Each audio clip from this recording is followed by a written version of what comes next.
वो लड़की अस्पताल की छत से कूद गई है। आपके हॉस्पिटल की छत से एक लड़की नीचे गिर जाती है, किसी को नहीं मालूम कि लड़की कहां से आई, कौन है।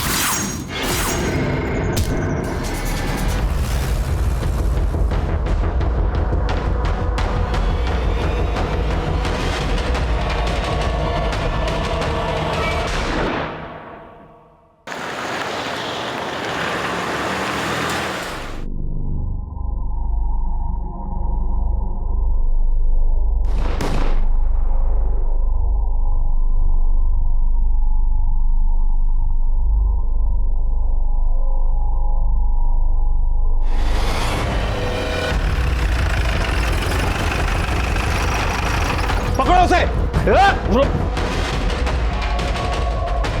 मैंने कुछ नहीं किया। अरे साहब छोड़े प्लीज साहब, साहब छोड़े, उन्होंने कुछ नहीं किया साहब, साहब साहब प्लीज साहब, उन्होंने कुछ नहीं किया।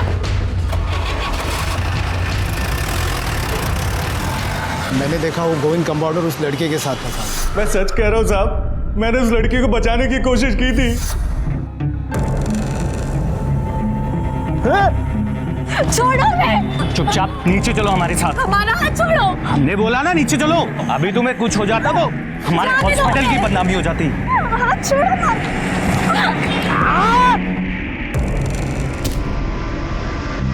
साहब वो क्या बात कर रहे थे वो मैं सुना नहीं ना साहब, मेरे कान में ईयरफोन लगा हुआ था। अच्छा, ये ईयरफोन लगा के ड्यूटी करता है तू? हाँ, कहानी तो बहुत अच्छी बनाई है तूने, लेकिन वो लड़की अब तक मरी नहीं है। और दुआ कर कि वो लड़की जिंदा रहे। कहीं अगर वो मर गई ना तो तेरे सेहत के लिए अच्छा नहीं होगा, समझे? साहब मैं सच बोल रहा हूं, मैंने कुछ नहीं किया साहब। देखो तुमको घबराने की कोई जरूरत नहीं है, तुम बिल्कुल सेफ हो। तुम सिर्फ हमें अपने माता पिता के बारे में बता दो ताकि हम उनको इन्फॉर्म कर दें। परेशान होंगे ना? देखो हमने उस आदमी को अरेस्ट कर लिया है जो तुम्हारे साथ उस दिन छत पे था। उसका ये कहना है कि तुम छत से कूदने की कोशिश कर रही थी और वो तुम्हें बचा रहा था। क्या ये सच है? अच्छा तुम चाहो तो सिर्फ हाँ और ना में जवाब दे सकती हो। क्या नाम है तुम्हारा? कहां से आई हो? इस हॉस्पिटल में क्यों आई तुम? आखिर कौन थी ये लड़की और क्या हो रहा था उसके साथ? क्या कोई उसकी हत्या करने की कोशिश कर रहा था या फिर वो खुदकुशी करना चाहती थी? पुलिस उन घटनाओं को देख रही थी जो उनके सामने हुई थी और उन्हीं घटनाओं से जुड़े लोगों से पूछताछ की जा रही थी। आपके हॉस्पिटल की छत से एक लड़की नीचे गिर जाती है, लेकिन यहाँ पर किसी को नहीं मालूम कि लड़की कहाँ से आई, कौन है। कोई सुसाइड करने हॉस्पिटल नहीं आता। या तो वो लड़की यहाँ किसी रिश्तेदार से मिलने आई थी या फिर किसी डॉक्टर से। लेकिन सवाल ये उठता है कि वो लड़की और आपका कंपाउंडर गोविंद छत पर कैसे गए? राणे, सर इस हॉस्पिटल में जितने भी पेशेंट हैं सबको उस लड़की की फोटो दिखाओ। किसी न किसी को कुछ मालूम होगा। Okay sir.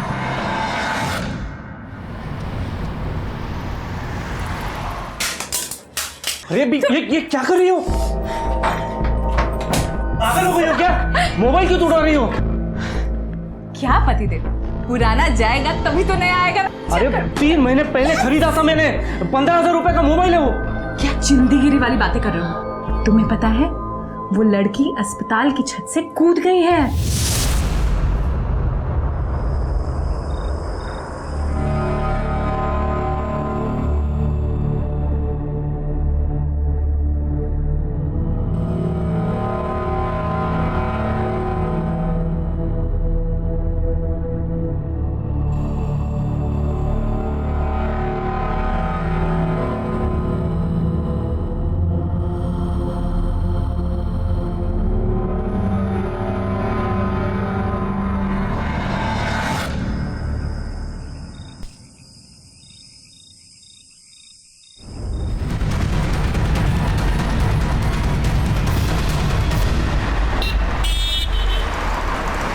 सर ये देखिए, ये प्लास्टर के निशान और ये व्हील चेयर। ये प्लास्टर के निशान यहाँ से टेरेस तक गए हैं। कहीं ऐसा तो नहीं कि वो लड़की इस व्हील चेयर पर बैठकर खुद यहाँ पर आई और खुद को घसीटते हुए वो टेरेस पर गई और वहां से छलांग लगाकर उसने सुसाइड करने की कोशिश की? नहीं राणे, ऐसा नहीं है। हो सकता है किसी ने ये निशान जानबूझ के बनाए हों ताकि उनको ये लगे कि हमें ये लगे, पुलिस को ये लगे कि वो लड़की अपने आप चल के गई है टेरेस पे, उसके बाद में वहां से उसने जंप मार दिया, वो सुसाइड किया। लेकिन ऐसा है नहीं हकीकत में।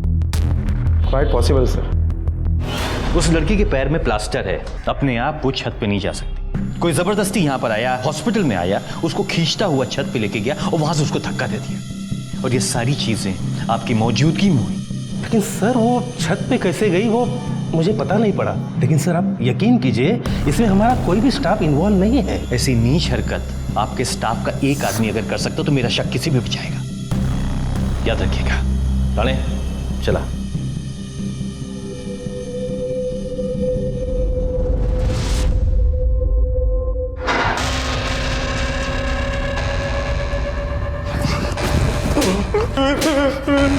तेरी वजह से उस लड़की की जान अभी भी खतरे में है। उसे दोबारा मारने की कोशिश की गई है। अभी तो बता दे कौन मारना चाहता है उसे? साहब मुझे कैसे पता होगा, मैं तो यहाँ बंद हूँ। देख, मैं जानता हूँ कि इस कांड में तेरे साथ और भी कई लोग हैं। अगर तू तेरी भलाई चाहता ना, बता दे उन लोग के नाम।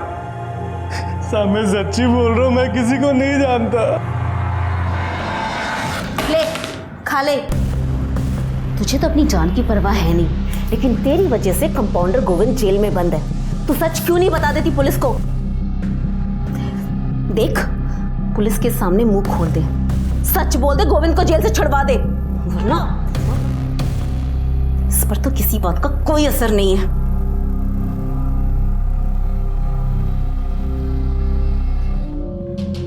अरे रुकिए, कहाँ जा रहे हैं आप लोग? सब वो रचना से मिलना साहब। कौन रचना? वो जिसका फोटो डाला अखबार में आप लोगों ने, साहब वो हमारा बेटी है, वो उससे मिलना साहब हमको। देखिए आप लोग ऐसा नहीं मिल सकते, मुझे मेरे साहब से बात करनी होगी। अरे अपनी बेटी से मिलने के लिए आपके साहब की इजाजत लेनी पड़ेगी? हाँ देखिए आप लोग समझने की कोशिश कीजिए, मैं साहब से बात कर लेता हूँ, फिर मैं आप मिल लीजिए। एक मिनट में बात कर लेता हूँ। Hello sir.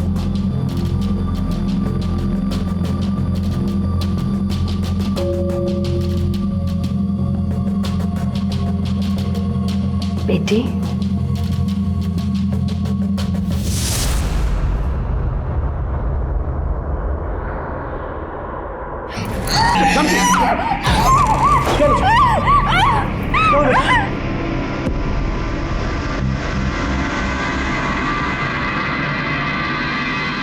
सर वो दो लोग जो खुद को इस लड़की के माँ बाप बता रहे थे, उनमें से जो औरत थी उसका मुंह इस लड़की ने नोच लिया सर, और उसके बाद वो दोनों भाग गए।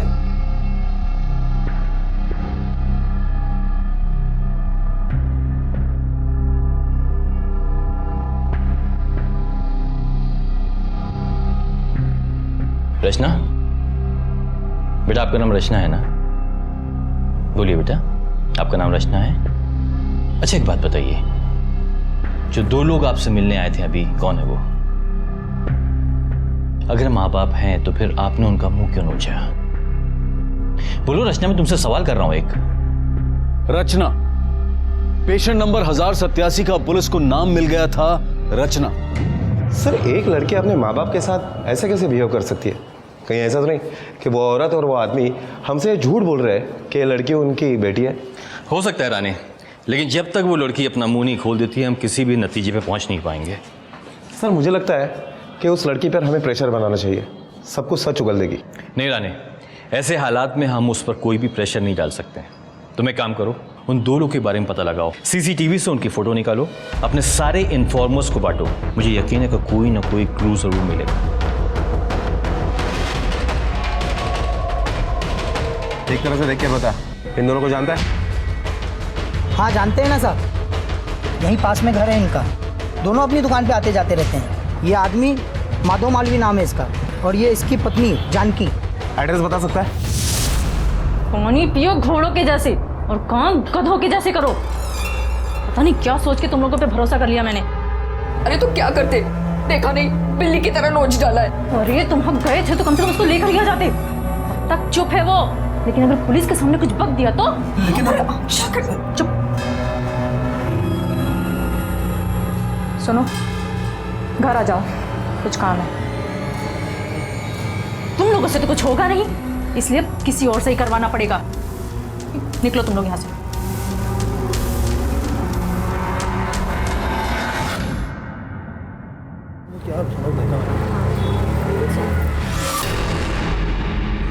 भाई साहब हम लोग गलत आ गए हैं, आप लेफ्ट ले लो, आगे से लेफ्ट।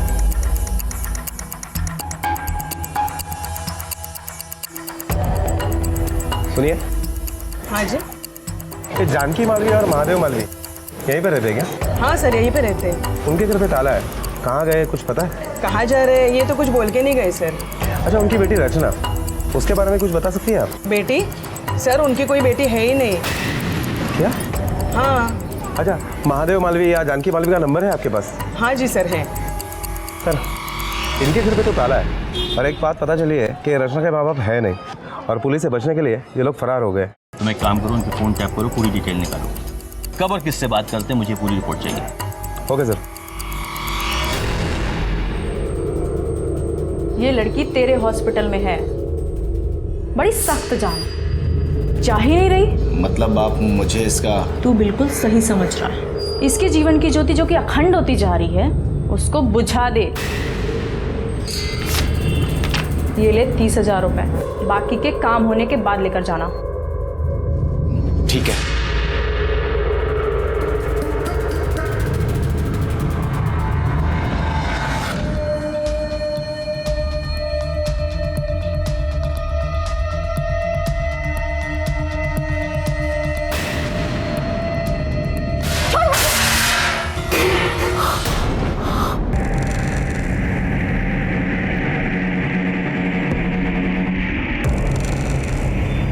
बोल बोल बोल बोल बोल। साहब मैंने कुछ नहीं किया। देखो, तुम्हें रंगे हाथ पकड़ा गया है। क्यों मारना चाहती थी उस लड़की को? अब भी सच बताओ, वरना ये मैडम है ना। साहब मैं एकदम सच बोल रही हूँ। मैं उसे सिर्फ वहां डराने गई थी। उसकी वजह से कंपाउंडर गोविंद जेल में है, उसकी बीवी प्रेग्नेंट है, और देखभाल करने वाला कोई नहीं साहब। मुझसे उसका दुख नहीं देखा जा रहा था बस। क्यों? तेरा यार है गोविंद? बगैर कोई कहानी बताए सिर्फ ये बता दे कि तुम दोनों ने मिलकर रचना को मारने की कोशिश क्यों की? सर, उसको कौन मारना चाहेगा जो खुद अपनी मौत की भीख मांग रहा हो? जब मैंने उसकी जुबान काटने की धमकी दी तो वो मुझसे कहने लगी कि मेरा गला ही काट दो। वो तो खुद दिल करके मर रही है साहब। मैं उसे क्या मारूंगी? देखो रचना, मैं जानता हूं कि तुम एक बहुत बड़ी मुसीबत में हो। बेटा, कोई है जो तुम्हें मारना चाहता, तुम्हारी जान खतरे में है, लेकिन वो जो भी है वो सामने नहीं आता। उसने किसी और को हायर किया तुम्हें मारने के लिए। अच्छा एक बात बताओ, वो नर्स वीना जो थी, इसने तुम्हें वाकई मारने की कोशिश की या सिर्फ तुम्हें डरा रही थी? बोलो, मैं तुमसे एक सवाल कर रहा हूं। देखो बेटा, मैं चाहता हूं कि तुम्हारी लाइफ जो है वो नॉर्मल हो जाए, तुम वापस अपने गांव जाओ, अपने माँ बाप के पास एक अच्छी जिंदगी बिताओ। लेकिन तब तक पुलिस तुम्हारी मदद नहीं कर पाई जब तक तुम जवाब नहीं दोगे, कुछ बोलोगी नहीं। तुम्हें पुलिस के साथ में कोऑपरेट करना ही पड़ेगा।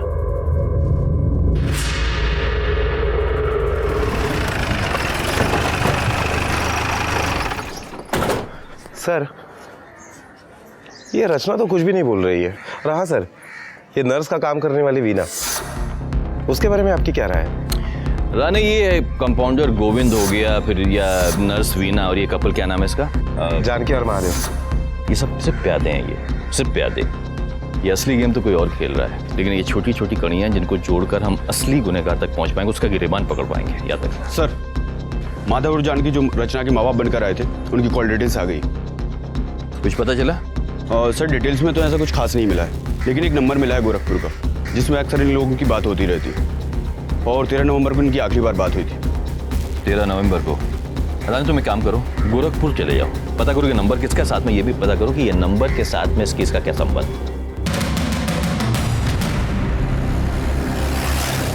ये मुंबई पुलिस से है, ये आपसे कुछ पूछताछ करने के लिए आए हैं।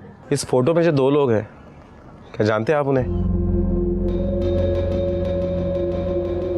सर, ये तो मेरे भैया भाभी हैं। आप इनकी फोटो क्यों दिखा रहे हैं? क्या बात है सर? और ये फोटो देखिए, इस फोटो में जो लड़की है, क्या पहचानते हैं आप इसे?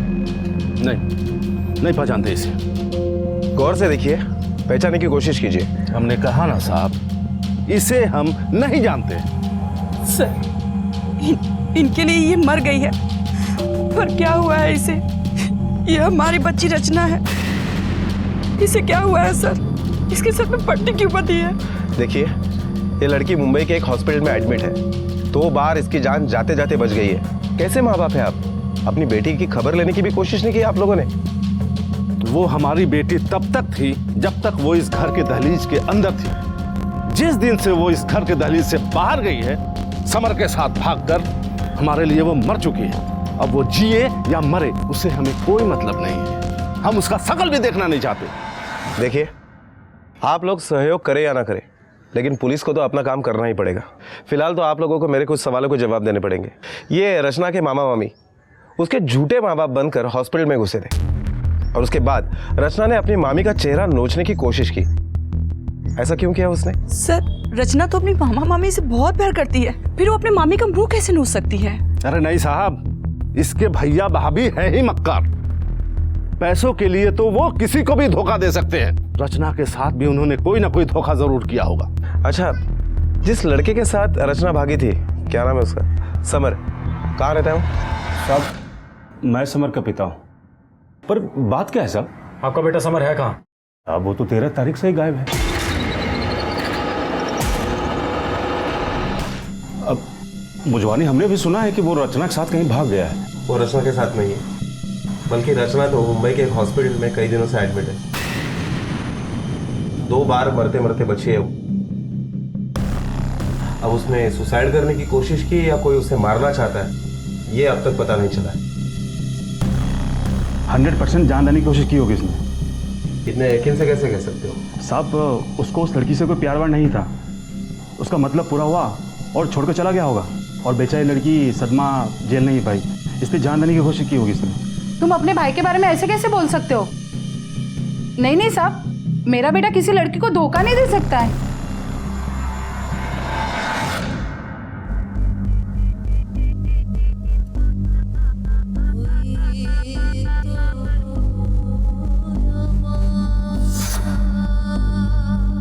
ले रचना, हो गई हमारी सगाई, और अब हम कहीं भागकर शादी कर लेते हैं, क्योंकि मैं जानता हूँ हमारे माता पिता कभी नहीं मानेंगे हमारी शादी को। सच बताऊं समर, मेरा ऐसे भाग के शादी करने का मन नहीं है। भागना तो पड़ेगा ही रचना, वरना चल कूद जाते हैं यहाँ पे साथ में। दोबारा ऐसे मत बोलना। अगर तुम ऐसे मेरे होठों पे हाथ रखती रही तो मेरा बार बार बोलने का मन करेगा।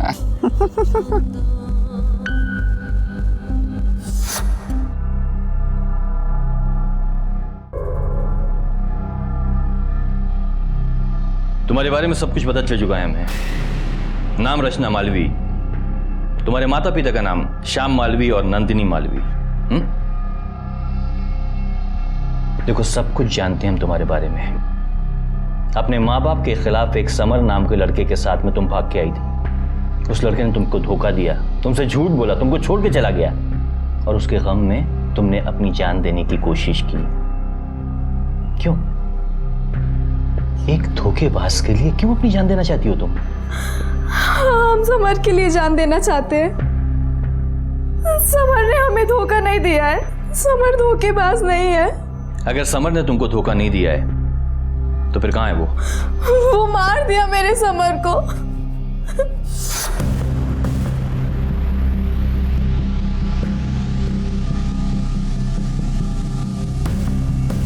भाई साहब, आपके फोन से कॉल कर सकते हो?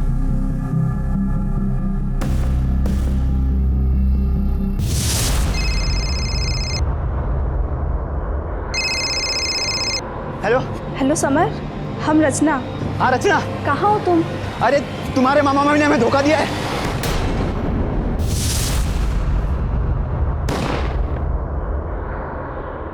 किसने मारा? तुम्हारे मामा मामी ने तुम्हें धोखा क्यों दिया? देखो बेटा, तुम्हें सब कुछ बताना पड़ेगा पुलिस को। तुम चाहती हो ना कि समर के कातिल को सजा मिले, तुम्हें कोऑपरेट करना पुलिस के साथ में, सब कुछ बताना पड़ेगा।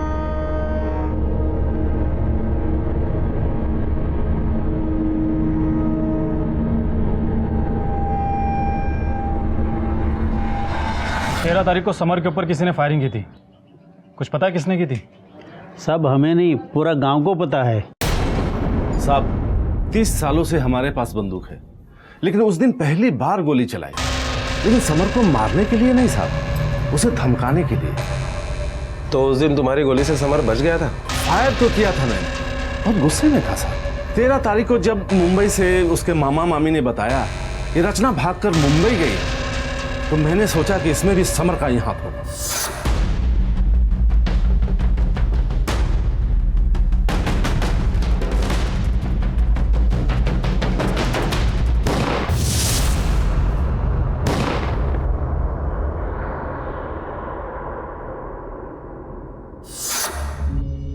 पर वो बच गया साहब। अगर समर जिंदा है तो फिर वो है कहाँ? ये तो पता नहीं साहब। ठीक है सिंह साहब, चलिए। सर, चश्मदीद लोगों से पूछताछ करने पर पता चला है कि रचना के पिताजी सच कह रहे थे। 13 तारीख को रचना के पिताजी ने गोली तो चलाई थी, लेकिन सिर्फ समर को डराने के लिए। इसका मतलब है 13 तारीख को समर जिंदा था और ठीक 13 तारीख को ही समर अपने घर से सारा सामान लेकर गांव छोड़कर चला गया था। इस रचना की चुप्पी के पीछे एक बहुत गहरी साजिश है। हो सकता है समर के साथ मिलकर एक बहुत बड़ा गेम प्लान कर रही है। अब ऐसा लगता है कि वीना और गोविंद वाकई उसकी जान बचाना चाहते थे। लेकिन सर, कुछ सवाल अभी भी ऐसे हैं जिनके जवाब नहीं मिल पा रहे। जैसे रचना हॉस्पिटल क्यों आई? रचना के साथ उसके मामा मम्मी ने ऐसा क्या बुरा किया है कि उसके मामा मम्मी अभी भी फरार है? और ये लड़का समर अगर अभी भी जिंदा है तो आखिर है कहाँ? रानी, तुम एक काम करो, गोरखपुर पुलिस को इन्फॉर्म करो कि किसी भी हाल में समर को ढूंढ निकाले। रचना ने चुप्पी साध रखी है। एक बार ये लड़का हमारे हाथ लग गया ना और हमने इस पर जोर डाला तो जरूर सच उगल देगा। Okay sir.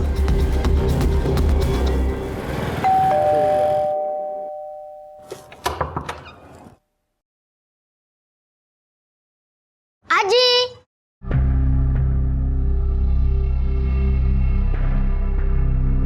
कैसा है मेरा बेटा? माँ ये देखो मैं क्या लेकर आई। और ये देखो ये भी। ये सब किस लिए? हमें इसकी कोई जरूरत नहीं है बेटा। माँ ये साड़ी है पूरी 10,000 की। और पापा ये देखो आपके लिए घड़ी पूरे 25,000 रुपए की है। 25,000 की पापा। हमें इसकी कोई जरूरत नहीं है। हमने जो तुमसे मांगा वो तो तुमने दिया ही नहीं। माँ मैं आपसे कहूंगी कि अपने हाथ काट कर दे दो तो दे दोगी क्या? और हाँ, दूसरों पे भरोसा करके देख लिया ना आपने।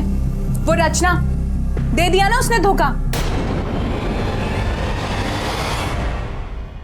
रचना, तुम्हारे लिए बहुत बड़ी खुशखबरी है।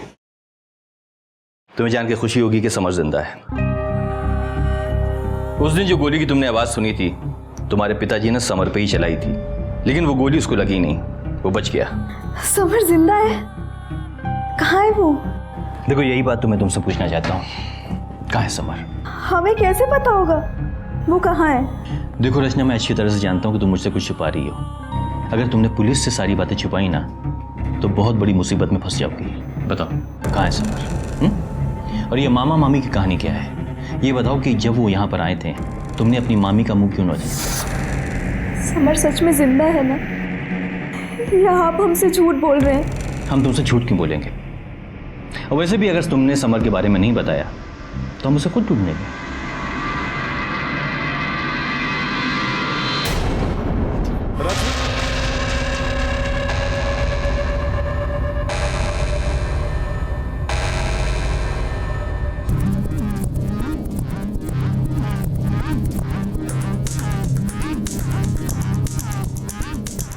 इस लड़के को देखा यहाँ आसपास में? साहब ये तो वही लड़का है।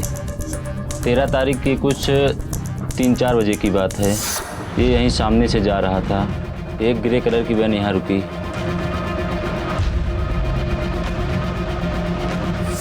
तो जब ये सब तुम्हारी आंखों के सामने हुआ तो तुमने पुलिस में शिकायत क्यों नहीं की? साहब डर गए थे। अभी आपने पूछा तो बता दिया।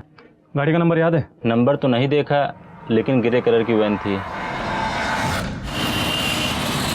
सुन, जरा 2 मिनट यहाँ खड़ा रहे, मैं जाके आता हूँ।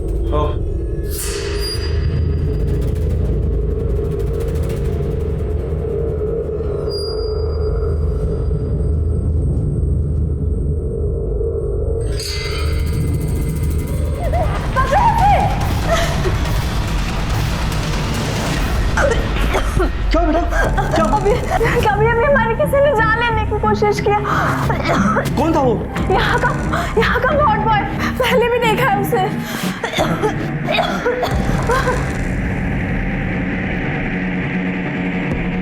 Hello sir.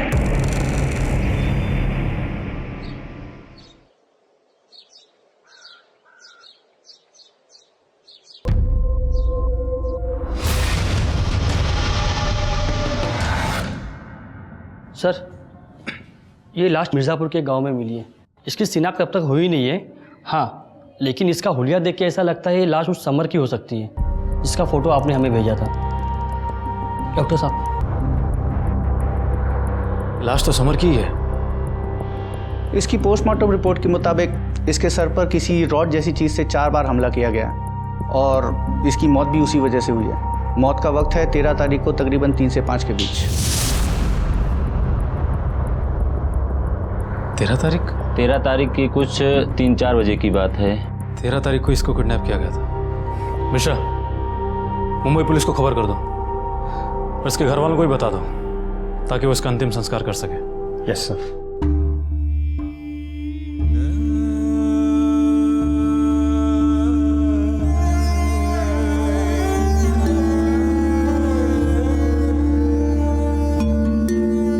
कभी सोचा भी नहीं था कि ऐसे दिन देखने पड़े। हिम्मत रखिए भाई साहब, आपके बाकी और दोनों बेटे तो है ना? हाँ है, लेकिन अपने बेटे समर की चिता को आग लगा कर आ रहा हूं। ऐसा लगा जैसे कि मैं खुद को आग लगा दी। भाई साहब, मैं आपके सामने हाथ जोड़ता हूं, आप अपनी बेटी के पास चले जाइए। उसको आपकी जरूरत है। देखिए भाई साहब, जिंदगी ना कभी दोबारा मौका नहीं देती। सर, रचना पर हमला करने वाला वार्ड बॉय अनिल वो अब तक फरार है और हमारी कस्टडी में जो गोविंद है उसका क्या करें? देखो रानी, जब तक रचना का बयान नहीं आ जाता हम गोविंद को बेगुनाह मान ही नहीं सकते। ये समर के मर्डर के बारे में कुछ पता चला? नहीं सर, अब तक कुछ पता नहीं चला। सर, शायद समर का मर्डर एक ऑनर किलिंग हो। देखो रानी, जब तक सच्चाई नहीं सामने आ जाती हम किसी भी संभावनाओं से इनकार नहीं कर सकते। हो सकता है कि समर का मर्डर उसी ने किया हो जिसने रचना को मारने की कोशिश की है। हो सकता है सर। सर, कहीं सारे कांड में रचना के मामा मामी का तो हाथ नहीं? मुझे तो ये बहुत गहरी साजिश लगती है। यही वो मामा मामी हैं जिनके भरोसे पे रचना समर के साथ में घर से भागी थी। अब क्या हो गया ऐसा? उनसे इतनी नफरत क्यों करती है? रानी, तुम एक काम करो, ये मामा मामी की पूरी डिटेल्स निकालो। कहाँ जाते हैं, किससे मिलते हैं, किससे बातें करते हैं, ये इनके बैंक अकाउंट्स, इनकी कॉल डिटेल्स, सारी चीजें बारीकी से चेक करो। कुछ ना कुछ सुराग जरूर मिलेगा। Okay okay sir. हेलो,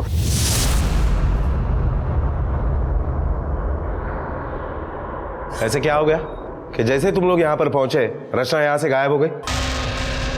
नहीं साहब, पर जब हम लोग यहाँ पहुंचे तो रचना बहुत खुश नजर आ रही थी, हंस हंस कर अच्छे से बात कर रही थी साहब। हम लोगों ने आपस में बैठ के गिले शिकवे भी दूर कर लिए थे। लेकिन जब हम लोगों ने उसे समर के मर्डर के बारे में बताया वो एकदम बदहवास सी हो गई थी साहब। हम लोगों ने उसके मन को शांत करने के लिए बाहर वाले मंदिर के पास भी लेकर गए। अरे रचना किधर है? अरे रचना कहाँ गई? रचना रचना रचना सर, मेरी रचना पता नहीं कहाँ चली गई सर। एक बात मेरी समझ में नहीं आती कि माँ बाप का प्यार एकदम से कैसे उमड़ आया। अचानक आप लोग मुंबई आ गए और आप दोनों के आते ही रचना यहाँ से गायब हो गई। सर, आप एक माँ की ममता पे शक कर रहे हैं? क्यों ना करें, मैंने पहले भी कई माँओं को देखा है ममता का गला घोटते हुए। अगर रचना के गायब होने में तुम दोनों का हाथ हुआ तो मुझसे बुरा कोई नहीं होगा, याद रखना। चला। क्यों रखा है हमें यहाँ पे? जाना है हमें, जाने दो हमें।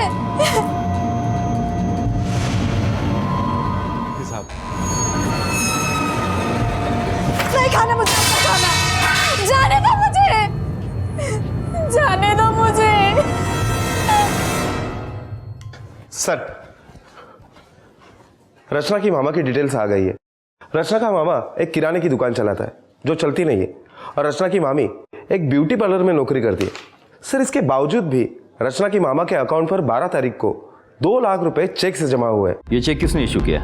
मेरे कहने का मतलब है किस अकाउंट से इशू किया गया है? सर, कोई लेडी है मोहिनी नाम की। हम उसके घर पर भी गए थे, लेकिन वो भी गायब है। कमाल है, चेक देने वाला गायब, चेक लेने वाला गायब। यहाँ दाल में काला नहीं है। राने पूरी की पूरी दाल काली है यहाँ पर। तुम्हें मालूम है इस तरह के कांड में जब ट्रांजैक्शन होता है पैसे का तो कैश में होता है, किसी तरह चेक नहीं दिया जाता, क्योंकि 8 नवंबर को नोटबंदी थी, इसलिए मजबूरन जो पेमेंट हुआ है वो चेक में हुआ है। सर आपका शक सही है। इस पूरे मामले में कोई तो ऐसा है जो इन सभी लोगों का इस्तेमाल कर रहा है एक मोहरे बनाकर, लेकिन ये खेल कौन रहा है? क्या वो मोहिनी हो सकती है?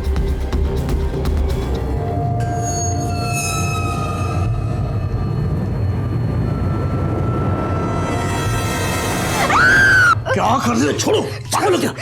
पहले जेल के दरवाजे पे खड़े हैं और फांसी पर लटकना तुमको? छोड़ो छोड़ो मुझे, किसे पता चलेगा कि हमने इसे किडनैप किया हुआ है? अब वैसे भी ये तुम्हारी बहन की बेटी है, कोई तुम पे शक नहीं करके, समझे?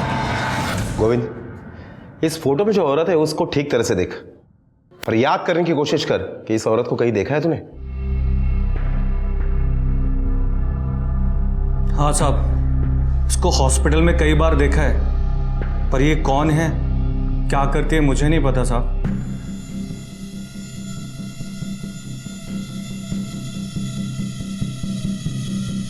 सर ये देखिए, 13 तारीख को मोहिनी हॉस्पिटल में तो आई थी, रिसेप्शन पर भी गई और उसके बाद वो इस कपल के पास गई। उसके साथ ये कपल कौन है? रानी तुम एक काम करो, हॉस्पिटल से डिटेल निकालो, इस कपल के बारे में पता करो और ये भी पता करो कि ये कपल मोहिनी के साथ में हॉस्पिटल क्यों गया था। Okay sir. मिस्टर जोशी, इस लड़की का नाम है रचना और ये है मोहिनी। इन दोनों को जानते हैं आप? जी नहीं। जी नहीं, हम तो नहीं जानते।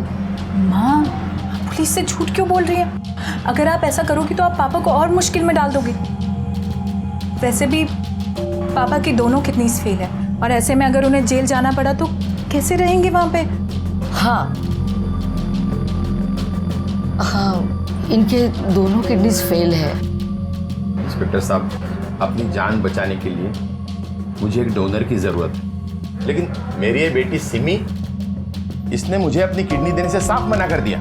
मेरी किडनी है, मेरी मर्जी है, नहीं देना मुझे। अच्छा, तो तुझे सिर्फ मेरी प्रॉपर्टी चाहिए? हाँ? एक मिनट, आपके आपसी झगड़े जो हैं वो बाद में निपटाइएगा। मैं सिर्फ आपसे ये सवाल करना चाहता हूँ कि आप मोहिनी से क्यों मिले थे? दरअसल मोहिनी ने खुद हमें कांटेक्ट किया था, कह रही थी कि वो किडनी का इंतजाम कर सकती है, 15 लाख लगेंगे, और रचना को भी वही लेकर आई थी कहीं बाहर। उसी ने सारे टेस्ट कराए हमारे। 13 तारीख को वही हमें यहाँ से हॉस्पिटल ले गई थी ऑपरेशन के लिए, लेकिन बाद में हमें पता चला कि जो लड़की मुझे किडनी देने वाली थी वो हॉस्पिटल के छत से कूद गई थी। हो सकता है कि रचना के मामा मम्मी ने रचना के किडनी के लिए मोहिनी से डील किया हो, और हो सकता है कि रचना के गायब होने में मोहिनी का जरूर हाथ है और उसके मामा मामी का इन्वॉल्वमेंट।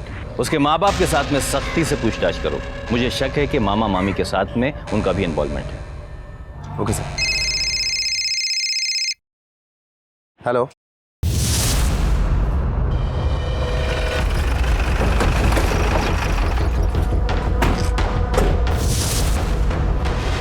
रानी पकड़ा देला।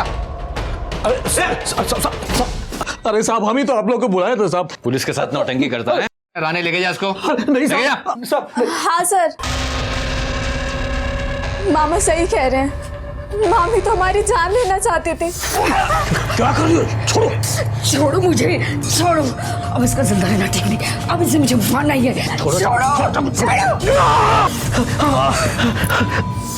तेरी बीवी कहाँ है? साहब वो भाग गई साहब। सच कह रहा है? हाँ साहब। रानी इसको हॉस्पिटल लेके जा। चलो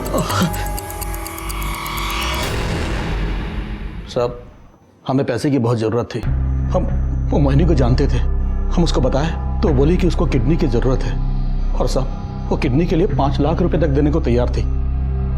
और उस समय रचना मुंबई में ही थी। देखो रचना, तुम्हारे माँ बाप ने तुमको यहाँ पर इसलिए भेजा है ताकि तुम समर से ना मिल सको, लेकिन हम समर से तुम्हारी शादी करवा सकते हैं। पर बदले में तुम क्या करोगे? क्या करना होगा मुझे मामा जी? क्या क्या कर सकते हो तुम? समर के लिए मैं अपनी जान भी दे सकती हूँ। अपनी एक किडनी दे सकती हो? सर, रचना बहुत भोली है, वो हमारी बात मान गई और फिर मोहिनी ने उसके सारे टेस्ट करवाए और 13 तारीख को उसको अस्पताल में बुलाया किडनी ट्रांसप्लांट के लिए।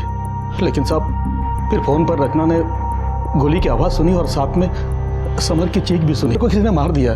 फिर साहब वो अस्पताल की छत पर गई और वहाँ से कूद गई। वो तो बच गया, लेकिन बाद में किसी ने उसका मर्डर कर दिया। सच सच बता, तू भी उस मर्डर में शामिल था? नहीं सर, नहीं। फिर कौन था? हमको नहीं पता साहब। तूने ही रचना को मंदिर से गायब कराया था? हाँ साहब, रचना को मैंने और मेरी पत्नी जानकी ने गायब किया था सर। देखो रचना, ये बात तो क्लियर है कि हॉस्पिटल की छत से पहली बार तुम खुद से कूदी थी। अब सिर्फ हम ये जानना चाहते हैं कि दूसरी बार तुम खुद से कूदी या फिर कोई? हाँ सर, पहली बार भी मैं खुद से ही कूदी थी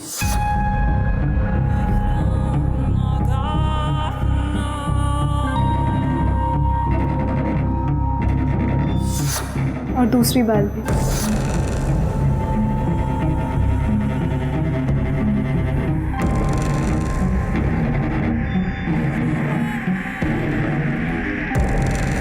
ना कंपाउंडर गोविंद ने मुझे मारने की कोशिश की, ना नर्स वीना ने। मैं खुद से ही मरना चाहती थी। रानी, रचना के बयान से साफ है कि गोविंद और वीना ये दोनों बेकसूर हैं। उन्हें छोड़ दो। ये समर के मर्डर के बारे में कुछ पता चला क्या?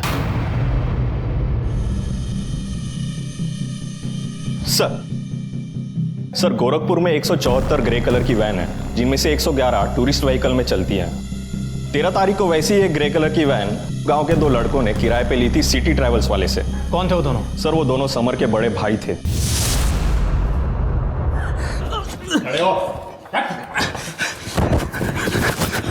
बोल। साहब, हमने अपने छोटे भाई को मारा। तुम्हारा?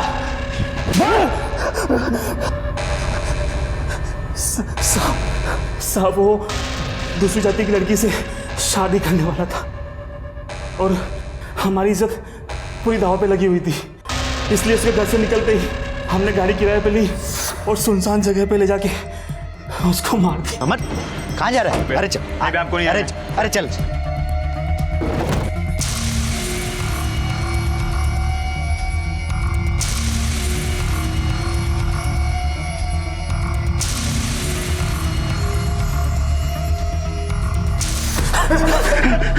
सिर्फ इतनी सी बात के लिए तुमने अपने भाई को मार डाला।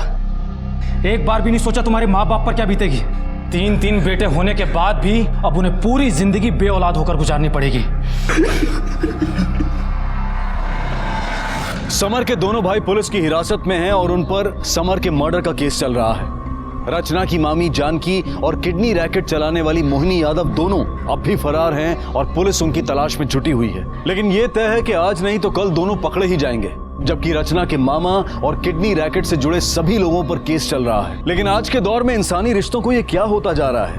क्या नफरत, अहम और स्वार्थ इतने ताकतवर हो गए हैं कि उसके सामने खून के रिश्ते भी कमजोर बन गए हैं? लेकिन यह सोचने की जरूरत है कि रिश्ते, परिवार, समाज ये सब जिंदगी को और बेहतर बनाने के लिए बनाए गए थे, ना कि जिंदगी और इच्छाओं का दमन करने के लिए। शायद आज के समय में ये जरूरत है कि हम फिर से अपने मूल्यों का आकलन करें। इसी विचार के साथ अब मैं अनूप सोनी आपसे विदा लेता हूं।